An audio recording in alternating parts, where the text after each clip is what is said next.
पिछला क्लास में हमने वेक्टर्स कंप्लीट किया। वेक्टर जो है एक इम्पॉर्टेंट टूल है फिजिक्स को गहराई से समझने के लिए। और भी इम्पॉर्टेंट टूल्स हैं लेकिन उसको हम बाद में लेते हैं। सो हम नेक्स्ट टॉपिक जाते हैं, मोशन। सो मोशन मतलब आप क्या समझते हैं? आप ट्रेन के अंदर बैठे हैं, आपके सामने में एक बक्सा है। क्या बक्सा आपके लिए मोशन में है? बक्सा आपके लिए रेस्ट में। लेकिन एक आदमी जो बाहर खड़ा है वो क्या कहेगा? वो कहेगा कि बक्सा जो है ट्रेन के साथ मूव कर रहा है, यानी कि उसके लिए बक्सा मोशन में। उसी तरह आप बाहर खड़े हैं, आपके आसपास के पेड़ पौधे आपके लिए रेस्ट में। लेकिन कोई और जो स्पेस से देख रहा है वो कहेगा कि आप और पेड़ पौधे सभी सूरज के चारों तरफ घूम रहा है, यानी कि उसके लिए मोशन में। सो मोशन जो है सिर्फ ऑब्जेक्ट के ऊपर डिपेंड नहीं करता है, सिर्फ ऑब्जेक्ट के ऊपर डिपेंड नहीं करता है, ये डिपेंड करता है किसके ऊपर? ऑब्जर्वर के ऊपर भी। सो ये कंबाइंड प्रॉपर्टी है, ऑब्जेक्ट और ऑब्जर्वर का ये कंबाइंड प्रॉपर्टी है। सो जब भी हम मोशन कहते हैं with respect to which observer, हमको ऑब्जर्वर भी बताना है। जैसे कि वो ट्रेन वाला एग्जांपल में, मैं अगर बॉक्स रेस्ट में हूँ कहूँ या मोशन में हूँ, दोनों ही गलत हो जाएगा। अगर मैं कहूँ बॉक्स एट रेस्ट है with respect to the person sitting in front of him, तब ठीक है। सो जब भी हम मोशन डिस्क्राइब करते हैं तो हमें विथ रेस्पेक्ट टू हुम, ये जो है कॉम्बाइंड प्रॉपर्टी है, ऑब्जेक्ट और ऑब्जर्वर का कॉम्बाइंड प्रॉपर्टी है। सो एब्सोल्यूट रेस्ट या एब्सोल्यूट मोशन ऐसा कुछ नहीं होता।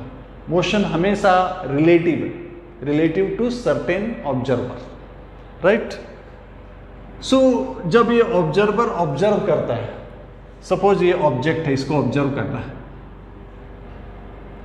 तो स्पेस में हम कोई पॉइंट से ऑब्जर्व करेंगे, तो इस पॉइंट को हम कहते हैं रेफरेंस पॉइंट। तो क्या यह सफिशिएंट है इसको ऑब्जर्व करने के लिए? मैं कहूंगा कि इस पॉइंट से ये 10 मीटर दूर पे, क्या ये इंफॉर्मेशन सफिशिएंट है उसको डिस्क्राइब करने के लिए? 10 मीटर दूर तो इधर भी हो सकता है, इधर भी हो सकता है, इधर भी हो सकता है, इधर भी हो सकता है। In fact taking this as centre, सभी points on the surface of sphere having radius 10 metre, सभी पॉइंट्स 10 मीटर पे होंगे। तो ये यूनिक पोजीशन नहीं है। सो यूनिक पोजीशन के लिए जो सिस्टम यूज में है, कोऑर्डिनेट सिस्टम, सो जिस रेफरेंस पॉइंट को आपने लिया वहां पर 3 म्यूचुअली परपेंडिकुलर एक्सिस ड्रॉ कर देते हैं, से एक्स वाई जेड। और जो सिस्टम हमारे यूज में है वो राइट हैंडेड सिस्टम है। वो क्या होता है? अगर हम राइट हैंड का फिंगर्स एक्स एक्सिस की ओर रखते हैं और उसको टर्न करते हैं towards Y axis through smaller angle, so thumb जो है वो जेड एक्सिस को दिखाता है। और इस केस में एक्स इधर है, वाई उधर है, सो एक्स से वाई की तरफ घुमाइए, थंब जो है बाहर की तरफ दिखा रहा है। सो बाहर की तरफ है जेड एक्सिस, लेकिन बाहर की तरफ तो पेपर में नहीं खींचा जा सकता है, तो इधर ड्रॉ कर दिया जाता है। और जब आप देखते हैं, आपको देखना चाहिए कि ये जो लाइन है ये बाहर की तरफ। अब अगर मैं कहूं ये 10 मीटर है, एक्स एक्सिस के साथ सर्टेन एंगल बनाता है से θ1, वाई एक्सिस के साथ सर्टेन एंगल बनाता है से θ2, और जेड एक्सिस के साथ सपोज एक सर्टेन एंगल बनाता है θ3। अब ये डेफिनाइट पोजीशन, राइट। लेकिन क्या ये डेफिनाइट पोजीशन हर समय पे है? कुछ समय के बाद शायद वो मूव कर गया होगा। लेकिन अगर ये इसका पोजीशन में लिख देता हूं X Y Z, X Y Z लिख देता हूं और एक टाइम भी अटैच कर देता हूं, अब इस टाइम पर इसका ये डेफिनाइट पोजीशन था। किसी और टाइम पर हो सकता है कि अलग पोजीशन, लेकिन इस टाइम पर ये कोऑर्डिनेट्स था इसका। सो ये जो कोऑर्डिनेट सिस्टम एंड टाइम, ये मिलकर एक रेफरेंस फ्रेम बनता है, राइट। सो हर मेजरमेंट के लिए हमें एक रेफरेंस फ्रेम चाहिए। ताकि उसका यूनिक पोजीशन को हम डिफाइन कर पाए।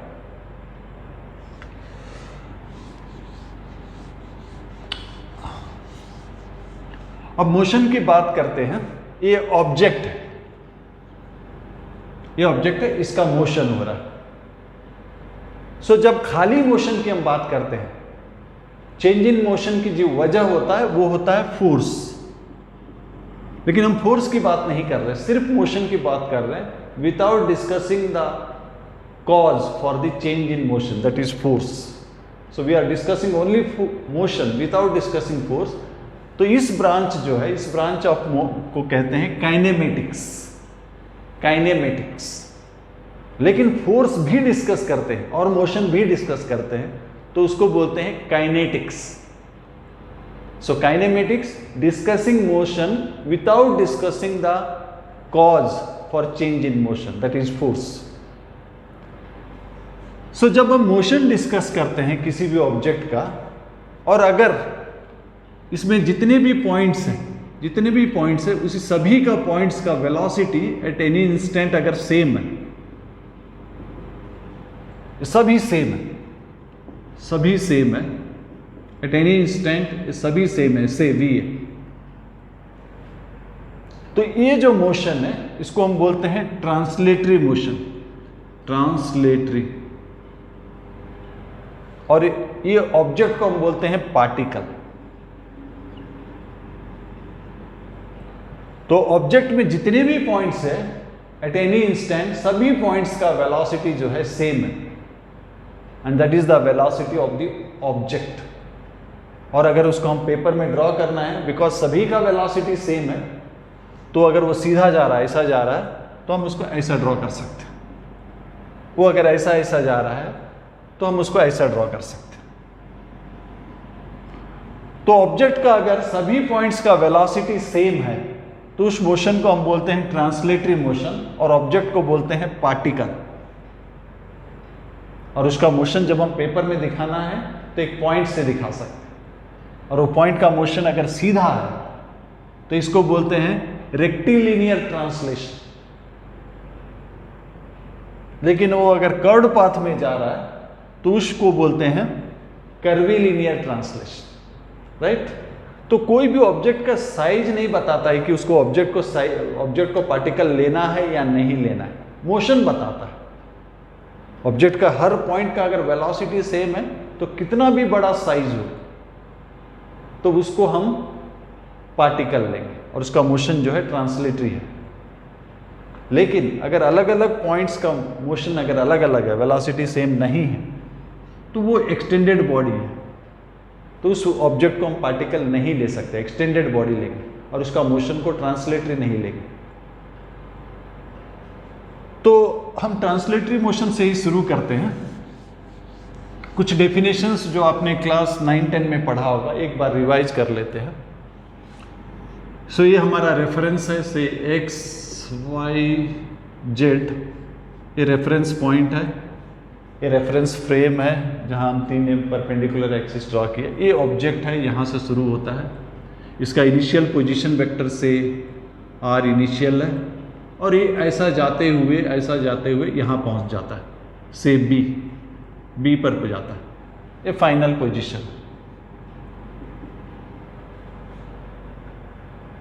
सो ये जो डायरेक्टेड लाइन सेगमेंट है ज्वाइनिंग इनिशियल टू फाइनल, ये जो डायरेक्टेड लाइन सेगमेंट है इसको हम बोलते हैं डिस्प्लेसमेंट। डिस्प्लेसमेंट होता क्या है? Final position minus initial position, ये होता है डिस्प्लेसमेंट। एक वेक्टर क्वांटिटी है क्योंकि ये डायरेक्टेड लाइन सेगमेंट है ज्वाइनिंग इनिशियल टू फाइनल। एक और चीज हम डिस्कस कर सकते थे, ये जो टोटल पाथ को डिस्कस कर सकते थे। ये जो टोटल पाथ है इसको कहते हैं डिस्टेंस। आमतौर पर उसका भी सिंबल जो है एस होता है, लेकिन ये ऑलरेडी मैं एस यूज कर चुका हूं, इसके लिए मैं डी यूज कर रहा हूं। सो अब जब डिस्कशन होता है इस मोशन का, तो डिस्कशन दो तरह से होता है। एक टोटालिटी पे डिस्कशन होता है कि टोटल डिस्प्लेसमेंट क्या था, टोटल डिस्प्लेसमेंट कितना था और कितना समय में था। इसको बोलते हैं average velocity. So total displacement by total time एक मैक्रो लेवल, टोटालिटी पे है, मैक्रो डिस्कशन है, मैक्रो लेवल पे डिस्कशन। लेकिन अगर हम चाहते हैं कि यहां जब मूव कर रहा था, यहां जब मूव कर रहा था उसका वेलोसिटी क्या था, यहां जब मूव कर रहा था, यहां जब मूव कर रहा था इसका वेलोसिटी क्या था, तब क्या करेंगे, यहां जितना छोटा हो सके, यहां जितना छोटा हो सके उतना छोटा डिस्प्लेसमेंट लीजिए। सो अगर हम लीस्ट पॉसिबल डिस्प्लेसमेंट वहां पर हम ले सकते हैं, उसके लिए हम एक सिंबल, स्पेशल सिंबल यूज करते हैं। वो सिंबल क्या होता है, डी होता है, डी। सो डेल्टा एक सिंबल है, डेल्टा का मतलब चेंज होता है, आपको मालूम होगा। लेकिन डेल्टा अगर बहुत छोटा है, क्लोज टू जीरो है, तो डेल्टा को हम डी लिखते हैं। तो यहां एक छोटा सा डिस्प्लेसमेंट लेते हैं, से ds, या फिर चेंज इन पोजीशन कर दीजिए, ये चेंज इन पोजीशन जो कि डिस्प्लेसमेंट होता है, डी आर कर दीजिए, बेटर टर्म होगा। डिस्प्लेसमेंट जो होता है चेंज इन पोजीशन होता है। सो ये छोटा सा जो डिस्प्लेसमेंट है which is change in position by time, इस पॉइंट का वेलोसिटी, इस वेलोसिटी को क्या बोलते हैं, इंस्टेंटेनियस। इंस्टेंटेनियस वेलोसिटी क्या होता है, change in position at a point by time. तो एक जो है टोटालिटी पे है, total displacement by total time, ये क्या होता है, एवरेज वेलोसिटी। और एक जो है एट एनी गिवन पॉइंट, इस पॉइंट पर आपको वेलोसिटी निकालना है। तो क्या करेंगे, जितना पॉसिबल, जो पॉसिबल सबसे स्मॉलेस्ट डिस्प्लेसमेंट यहाँ मेजरमेंट कर सकते हैं कीजिए और टाइम से डिवाइड कीजिए, वो उस जगह का वेलोसिटी होगा जिसको कि इंस्टेंटेनियस वेलोसिटी कहते हैं। उसी तरह डिस्टेंस भी, डिस्टेंस तो आपको मालूम है, total distance by total time कर दीजिए, वो क्या हो जाएगा, एवरेज स्पीड हो जाएगा, एवरेज स्पीड हो जाएगा। लेकिन किसी जगह पर आपको अगर चाहिए इंस्टेंटेनियस स्पीड, तो उस जगह एक छोटा सा डिस्टेंस जितना पॉसिबल हो सकता है, जितना छोटा आप ले सकते लीजिए, डिवाइड कीजिए टाइम से, सो क्या हो जाएगा, इंस्टेंटेनियस स्पीड। उसी तरह एक्सेलरेशन भी आप डिफाइन कर सकते हैं। एक्सेलरेशन, इस जगह पर ये इधर जा रहा था, इस पॉइंट में ऐसा निकला ना, तो इधर जा रहा था, और यहाँ इस तरफ आया, मतलब इधर जा रहा था। सो change in velocity, change in velocity by time, total time, ये हो गया आपका average acceleration, average acceleration, right. लेकिन इंस्टेंटेनियस एक्सेलरेशन चाहिए किसी एक जगह पर, सपोज इस जगह पर इंस्टेंटेनियस एक्सेलरेशन चाहिए, तो यहाँ दो पॉइंट, जितना पास हो सके उतना पास दो पॉइंट लीजिए। इस पॉइंट पर वेलोसिटी इस तरफ है, इस पॉइंट पे वेलोसिटी इस तरफ है, चेंज इन वेलोसिटी लीजिए, डिवाइड कीजिए। सो इसको हम लोग dv, d मतलब change, very small change, by dt, ये आपका इंस्टेंटेनियस, इंस्टेंटेनियस। तो एक जो है टोटालिटी पे बात करते हैं, मैक्रो लेवल में बात करते हैं जिसको हम एवरेज बोलते हैं, और एक पॉइंट पे बात करते हैं, माइक्रो लेवल, एक पॉइंट पे बात करते हैं जिसको हम बोलते हैं instantaneous, instantaneous speed, instantaneous velocity, instantaneous acceleration. तो कुछ क्वेश्चन, सिंपल क्वेश्चंस लेते हैं। तो पहला क्वेश्चन है, एक पार्टिकल जो है मान लेते हैं 6 मीटर ईस्ट की ओर गया, फिर 8 मीटर नॉर्थ की ओर गया, उसका डिस्टेंस क्या है और डिस्प्लेसमेंट क्या है। तो डिस्टेंस क्या होता है, length of total path. So distance आपका हो गया 6 + 8 कितना हो गया, 14। जबकि डिस्प्लेसमेंट जो है वेक्टर, डिस्टेंस स्केलर है, खाली मैग्नीट्यूड, ये वेक्टर है। सो इसको वेक्टर फॉर्म में लिखेंगे, 6 मीटर टुवर्ड्स ईस्ट, ईस्ट को मैं एक्स एक्सिस ले लेता हूँ और नॉर्थ को वाई एक्सिस ले लेता हूँ। So 6 metre east and 8 metre north. तो डिस्प्लेसमेंट कितना हो गया, 6 स्क्वायर + 8 स्क्वायर यानी कि 10 मीटर। डायरेक्शन क्या होगा, वेक्टर है, डायरेक्शन भी चाहिए। सो tan थीटा हो जाता है 8/6 यानी कि 4/3, यानी कि theta equal to tan inverse 4/3। कौन सा डायरेक्शन है? J पॉजिटिव है नॉर्थ, I पॉजिटिव है ईस्ट। नेक्स्ट क्वेश्चन लेते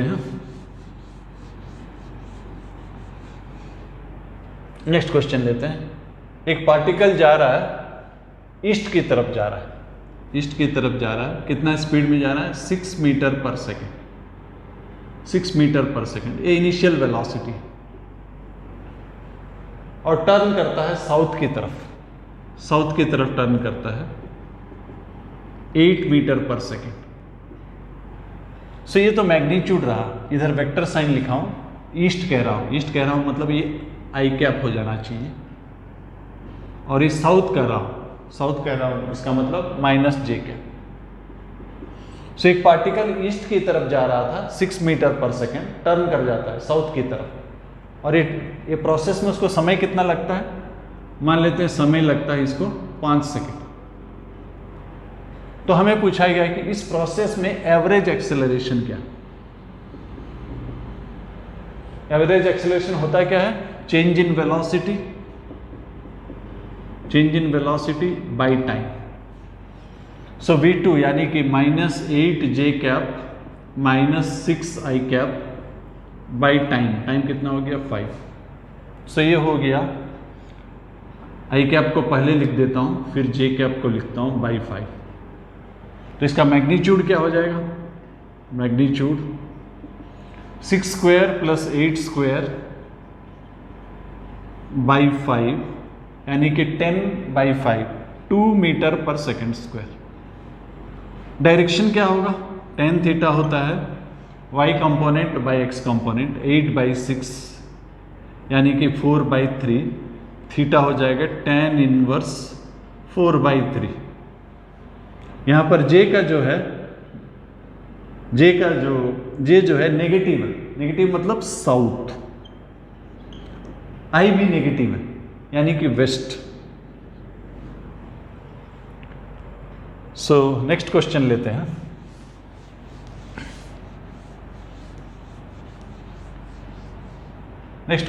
हैं। एक पार्टिकल सर्कल में घूम रहा है, सर्कल में वेलोसिटी जो है परपेंडिकुलर टू रेडियस होता है। सर्कल में वेलोसिटी जो है परपेंडिकुलर टू रेडियस होता है।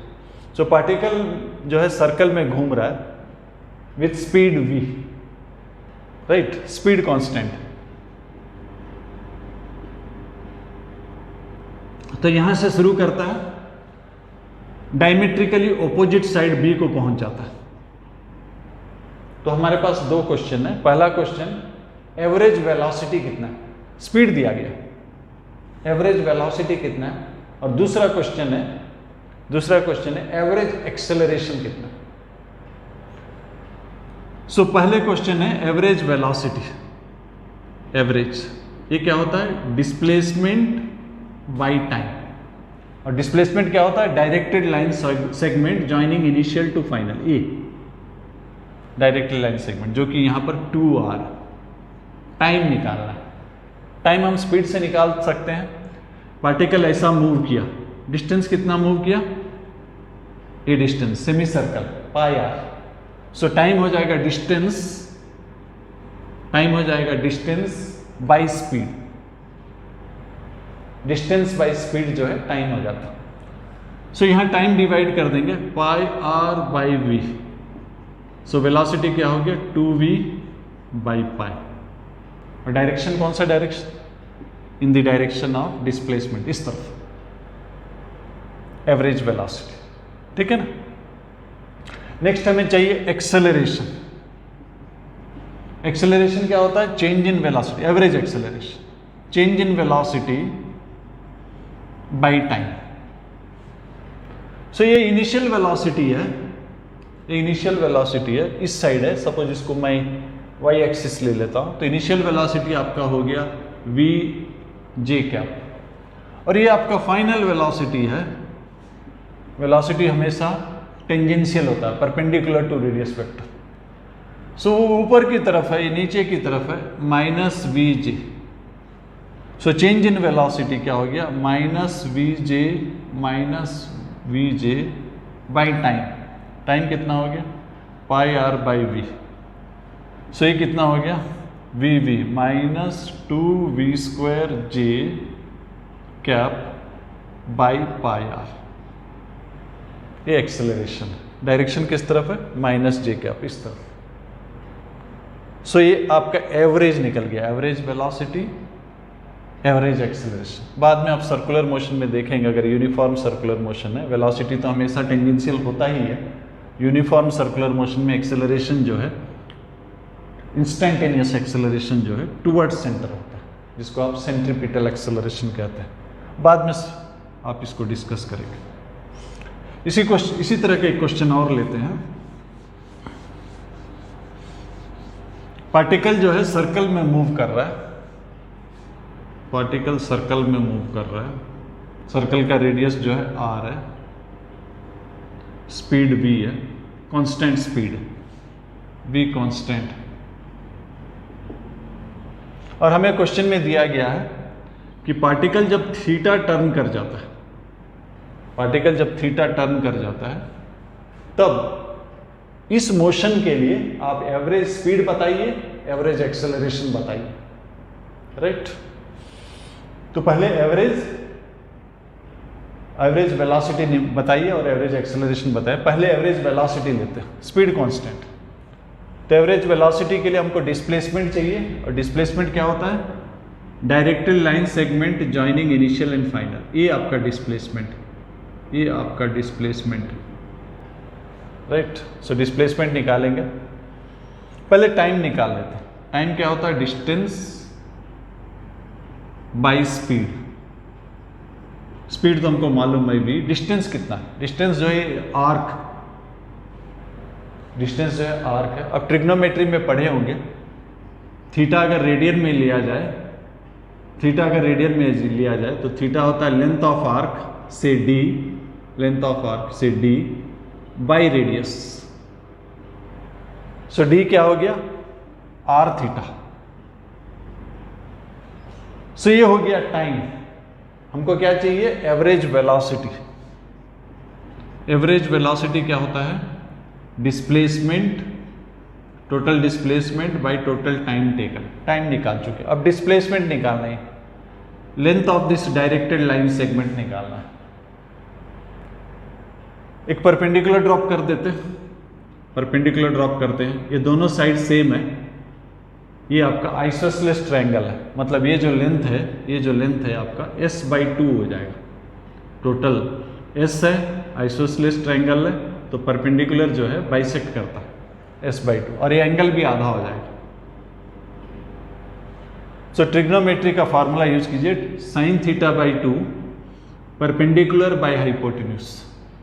सो sin θ/2 परपेंडिकुलर यानी कि s/2 बाई हाइपोटेन्यूज r। सो यहां से s कितना निकल गया, 2r sin θ/2। s यानी कि मैग्नीट्यूड ऑफ डिस्प्लेसमेंट। तो यहां डाल देते हैं, s हो गया 2r sin θ/2 divided by time. Time क्या हो गया, r θ/v, r θ/v, r θ/v। So r cancel हो गया, r कैंसिल हो गया, 2v sin θ/2 by theta. Average velocity that is displacement, total displacement by total time taken. अब हमको क्या चाहिए, क्या चाहिए हमको, average acceleration. Average acceleration, average वो क्या होता है, change in velocity by time. Time तो निकल चुका है, चेंज इन वेलोसिटी निकालना। सो वेलोसिटी जो है परपेंडिकुलर टू रेडियस वेक्टर रहता है, परपेंडिकुलर टू रेडियस वेक्टर। यहां पर भी ये इनिशियल है, स्पीड सेम है, और ये फाइनल स्पीड सेम। तो वेलोसिटी जो है परपेंडिकुलर टू रेडियस वेक्टर होता है, और जब रेडियस वेक्टर थीटा घूम जाएगा रेडियस वेक्टर जब थीटा घूम जाएगा तो वेलोसिटी वेक्टर भी थीटा घूम जाएगा, क्योंकि ये जो है इसके साथ हमेशा परपेंडिकुलर है। हेंस ये जैसा जैसा घूमने लगेगा वो भी घूमेगा। अगर ये रेडियस वेक्टर थीटा घूम गया, रेडियस अगर थीटा घूम गया तो वेलोसिटी वेक्टर भी थीटा घूम जाएगा, स्पीड से। सो v फाइनल और v इनिशियल के बीच में एंगल कितना है? थीटा। v फाइनल और v इनिशियल के बीच में, ये आपका v फाइनल है और ये आपका v इनिशियल है, इनके बीच में एंगल थीटा है। लेकिन हमको क्या चाहिए? Change in velocity v2 minus v1, मतलब v2 को हमको ऐड करना है माइनस v1 के साथ। और माइनस v1 होता क्या है? Same as v1 in magnitude, direction opposite होता है। सो माइनस v1 जो है इस तरफ होता है। सो स्पीड सेम है, ये स्पीड भी v है, ये भी v है। माइनस v1 जो वेक्टर है उसका वैल्यू भी सेम रहेगा, खाली डायरेक्शन रिवर्स हो गया। सो फाइनल वेलोसिटी और इनिशियल वेलोसिटी के बीच में एंगल थीटा था। अब फाइनल वेलोसिटी और माइनस इनिशियल के बीच में जो एंगल है 180 माइनस थीटा हो जाएगा, राइट। सो 180 माइनस थीटा हो गया। तो हम मैग्नीट्यूड मालूम है, एंगल मालूम है, हम पैरेललोग्राम लॉ यूज कर लेते हैं। पैरेललोग्राम लॉ यूज कर लेते हैं। पैरेललोग्राम लॉ, पहला का स्क्वायर, पहला भी v है, दूसरा भी v है, 2 पहला वेक्टर, दूसरा vector, cos of the angle between them, cos of the angle between them, cos 180 minus theta का रूट ओवर। सो ये हो गया 2v square, cos 180 minus theta जो है, cos 180 माइनस थीटा जो है माइनस cos थीटा होता है। सो ये माइनस cos थीटा, यानी कि minus 2v square cos theta. और 2v स्क्वायर अगर आप कॉमन लेंगे 1 माइनस cos थीटा। आप यहाँ रोक सकते हैं, अगर आपको ट्रिग्नोमेट्री थोड़ा एडवांस कर चुके हैं तो 1 माइनस cos थीटा जो है 2 साइन स्क्वायर थीटा बाई 2 होता है। 1 minus cos theta 2 sine square theta by 2 होता है। अगर हम डाल देते हैं 2 साइन स्क्वायर थीटा बाई 2, सो ये हो जाता है 2v sine theta by 2। 1 minus cos theta को अगर डाल देते हैं तो हमें क्या निकालना है? Acceleration, change in velocity by time. तो चेंज इन वेलोसिटी हम निकाल चुके हैं, 2v sine theta by 2। So average acceleration का magnitude change in velocity that is 2v sine theta by 2 by time, time वहाँ निकाल चुके हैं, r theta by v। So ये हो गया आपका 2v square sine theta by 2 by r theta.